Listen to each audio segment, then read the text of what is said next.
Hi, Dr. Brian Kaufman. I'm a family doctor and CLL patient. I'm an active blogger on my CLL, and I'm the medical director of the CLL Society, and I'm here in Estoril, Portugal, at the European School of Hematology, where we're talking about all B-cell malignancies, including CLL. Hello, my name is Michael Hallek from the University of Cologne, researching in CLL, both in the clinical setting and in the laboratory to improve the treatment. And Professor Hallek, you just led a session that was very interesting here on the emerging understanding of the microenvironment in CLL. Can you explain that? Because that's something that we really didn't think about until the last, several years. So. Yes, I think the renewed interest in the microenvironment comes from the mechanism of action of kinase inhibitors that we are now using in the clinics for our patients. We have learned over the past 2, 3, 4 years that drugs such as ibrutinib and PI3 kinase inhibitors such as idelalisib may not only act through inhibition of the B cells, so the tumor cells, but also by modulating cells in the microenvironment. And what is the microenvironment? So every tumor to survive needs the support of surrounding cells. Surrounding cells very often are cells of the hematopoietic system, so T lymphocytes, macrophages, NK cells, killer cells. They have a function in the immune system, but they very frequently also support the tumor to grow. And it seems that some of the novel drugs, such as ibrutinib, act not only by killing the CLL cells, but by modifying the microenvironment or the interaction between the CLL cells and the cells in the neighborhood. And clinically, if you look what happens when you treat a patient with ibrutinib, that is explaining it as well, or showing it, demonstrating this effect. Because in the initial months, if not years, in the initial phase of treatment, you see an increase in lymphocyte counts. So they don't die, they actually start accumulating in the blood because they are driven out of their homing organs, so out of the lymph nodes, out of the spleen, the liver, out of the bone marrow. They seem to go to the bloodstream, and then they are more susceptible to undergo cell death.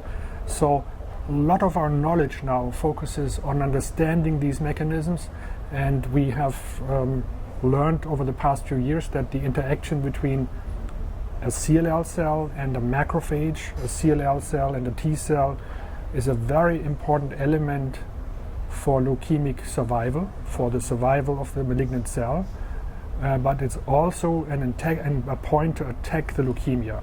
So by correcting or interrupting the dialogue between these cells, we can treat CLL. Isn't all the proliferation in CLL happening in these centers, in the bone marrow, in the lymph nodes, in the spleen? It's not happening out in the peripheral blood. Am I right in understanding that? Yes, most of the proliferation and the expansion of the clone takes part probably in these niches.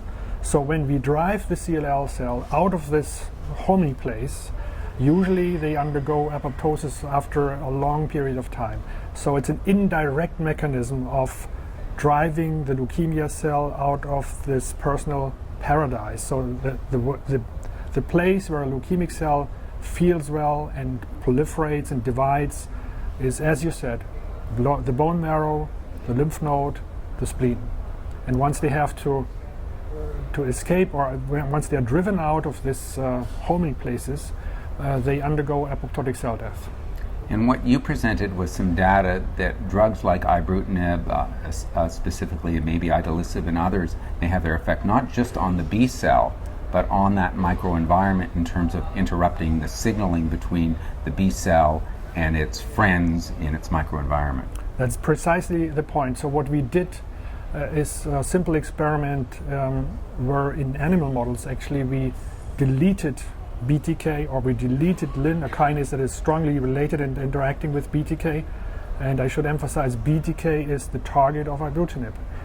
So if you take out these kinases, the CLL cells don't die immediately.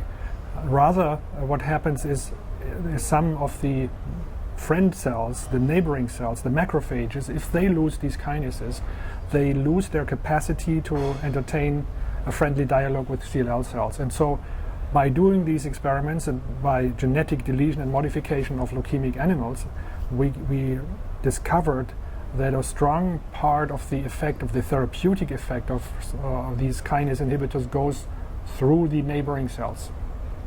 And are you looking at new drugs, or are there new therapies coming up that will be influenced by this? So we've heard preliminary data, and that will come up. You can target macrophages specifically and see whether that influences the outcome. And there is novel antibodies that target macrophages that are now going to clinical testing. So this knowledge will actually allow us to design eventually even further, more efficient therapies.